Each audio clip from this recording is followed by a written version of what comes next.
días a todos ustedes. Saludo con aprecio al señor presidente del Consejo Permanente, el embajador Calles. Gracias por recibirnos, apreciado embajador. Gracias por sus cálidas palabras. Saludo con aprecio, amistad y admiración al señor secretario general de la Organización de los Estados Americanos, Luis Almagro. Gracias, señor secretario, por recibirnos esta mañana. Saludo al señor secretario general adjunto, Néstor Méndez. Saludo al señor canciller de Colombia, Carlos Holmes Trujillo. Saludo también a todos los representantes permanentes, embajadores, y muy especialmente también a nuestro embajador, el doctor Alejandro Ordóñez. Saludo también a todos los observadores permanentes, al señor embajador de Colombia ante los Estados Unidos, el doctor Francisco Santos, a todos los miembros de mi gabinete, y saludo a María Juliana, mi esposa, la primera dama de los colombianos, que además tuvo una brillante carrera en esta organización, y con ella pudimos compartir muchos momentos de la historia de este gran símbolo de la integración regional. Vengo esta mañana a la Organización de Estados Americanos con una gran motivación, señor secretario. Vengo porque considero que la primera visita oficial de Estado que hago a los Estados Unidos no puede concluir sin estar presente en este gran foro de la democracia y de la integración continental. Vengo porque estoy convencido que el sistema interamericano es un patrimonio de toda la región y que es nuestro deber fortalecerlo, soportarlo, ayudarle a crecer de manera permanente y estar siempre dispuesto a utilizar este foro como un escenario para ventilar preocupaciones, motivaciones y grandes objetivos.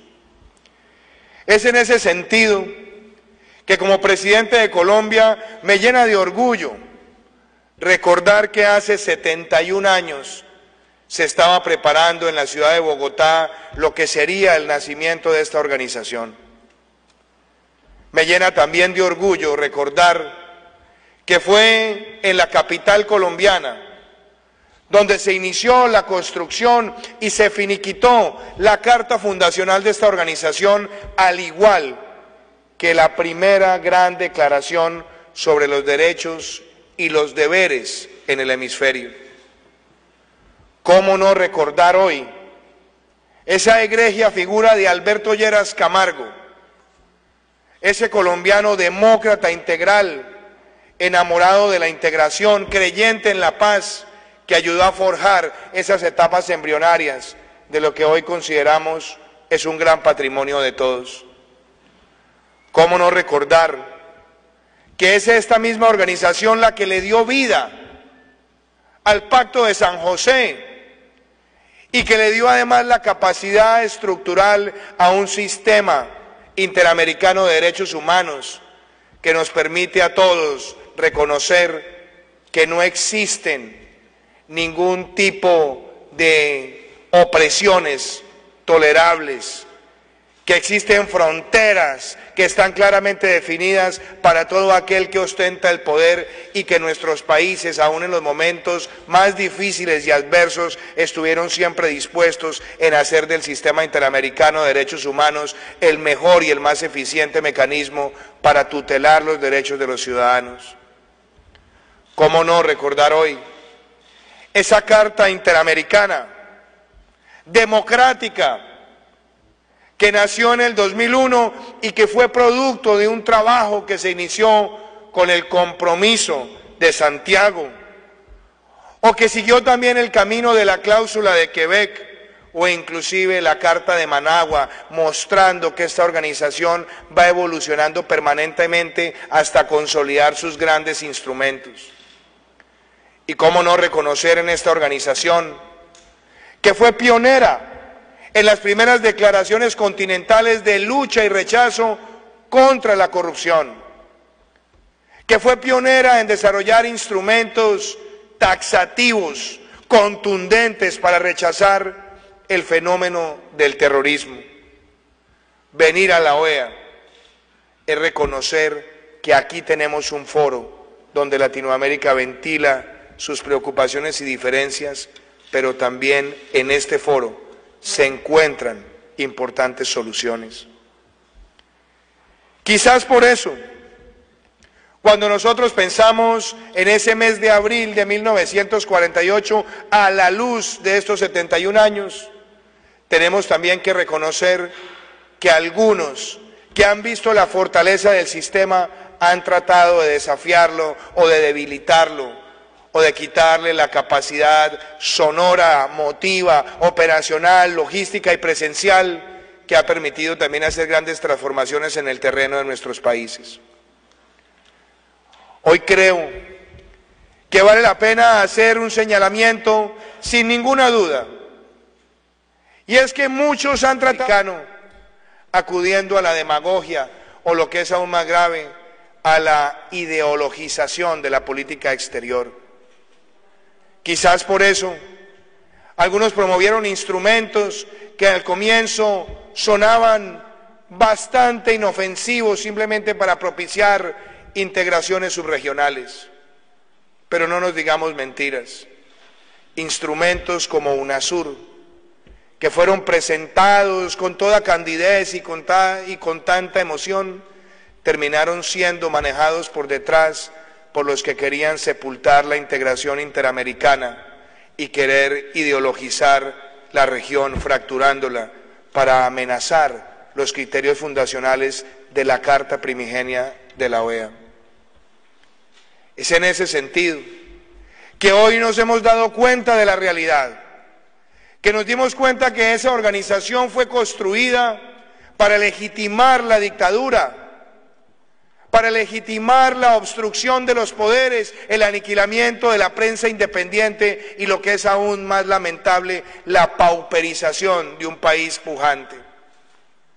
Por eso, como presidente de Colombia, vengo hoy a reafirmar que Colombia hace pocos meses inició el camino para retirarse de UNASUR, y hoy estamos presentes para ratificar que reconocemos en el sistema interamericano el mejor instrumento de diálogo político y de fortalecimiento de nuestras democracias, que no vamos a permitir que se siga fracturando este patrimonio y que, si bien podemos tener diferencias, es aquí donde se zanjan y no atentando contra lo que hemos consolidado a través del tiempo. Yo quiero también señalar que una de las grandes amenazas al sistema interamericano se puede plantear claramente cuando se escuchan las voces de la demagogia que pretende sembrar el odio, que cae fácilmente en el maniqueísmo y que ha alimentado además regímenes oprobiosos que empiezan revestidos con algo de democracia, pero que van carcomiendo lentamente las instituciones. Esa demagogia y esos demagogos que tanto daño le han hecho al continente contrastan con los pedagogos que creen en la genuina integración, que creen en el diálogo de políticas públicas, que creen que somos capaces además de construir una Latinoamérica diferente, pero además integrándonos con una Norteamérica que también quiere estar presente y donde no hay sesgos ni hay aspavientos, que no estamos además contaminados por estar circunscribiendo los debates a izquierdas o derechas, porque aquí lo que prima es el bien común. ¿No es acaso el bien común lo que ha orientado las grandes declaraciones de esta organización? ¿No es acaso el bien común y el sentido común lo que ha orientado grandes decisiones para enfrentar el lavado de activos, la corrupción, el terrorismo, o sencillamente promover la integración de la cooperación para llegar a los lugares más vulnerables de América Latina? Yo sigo creyendo que los pedagogos están por encima de los demagogos, y este debe ser siempre el foro de los pedagogos en la política exterior y en la integración continental. A mí me complace venir hoy para hablarles de Colombia. Me complace decirles que Colombia es un país que ha tenido adversidades, vicisitudes, pero que siempre ha salido airoso porque tiene resiliencia, porque es un país que sortea las dificultades y logra consensos, porque es un país que ha tenido que enfrentar muchísimas presiones de la violencia, pero siempre sale fortalecida su condición de ser una democracia antigua, una democracia con instituciones independientes. Hoy vengo como presidente de Colombia, secretario general y embajador Calles, a hablarles que tenemos un gran objetivo y es llevar a Colombia a convertirse en las próximas décadas en un país de ingreso alto. Es cierto que tenemos un PIB per cápita de $7.000, pero no es menos cierto que queremos superar la franja de los $20.000 en las próximas décadas y para ello queremos crecer por encima del 4% con dinamismo, en un sentido de círculo virtuoso que consiste en legalidad, emprendimiento y equidad. Yo creo que la transformación de nuestro país empieza por esa legalidad, por enfrentar la corrupción, el terrorismo, cualquier forma de delincuencia, por fortalecer el aparato judicial.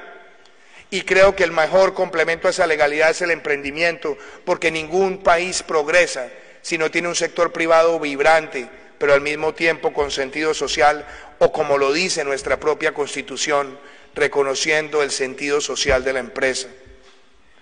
Por eso hemos hecho grandes apuestas, apoyando sectores que son transformadores de la economía. Por eso jamás hemos caído en la tentación de satanizar o demonizar la iniciativa privada. Los países que han optado por esa satanización, ya podemos ver su legado de destrucción del aparato productivo y lo que es aún más triste, ver cómo han arruinado todas las libertades individuales. Pero esa combinación de legalidad y emprendimiento para nosotros tiene un gran objetivo y es la equidad. Es la justicia social, señores embajadores.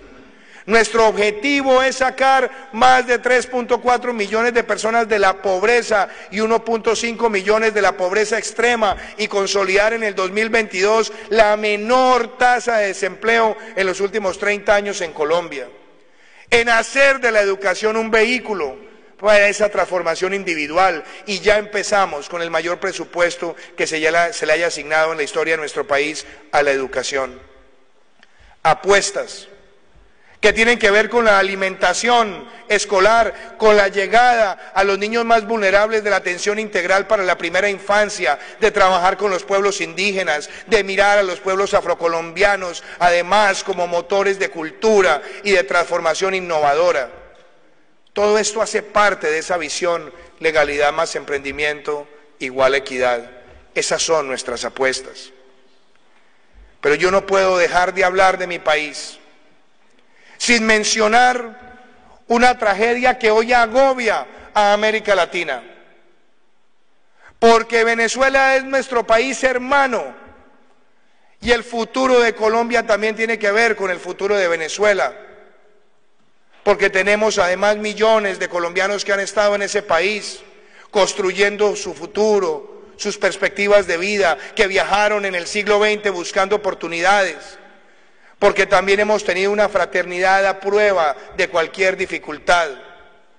Y yo no puedo dejar de mencionar hoy que Latinoamérica está viviendo la peor crisis humanitaria de su historia reciente y la peor crisis migratoria, quizás de toda nuestra historia, producto de una dictadura.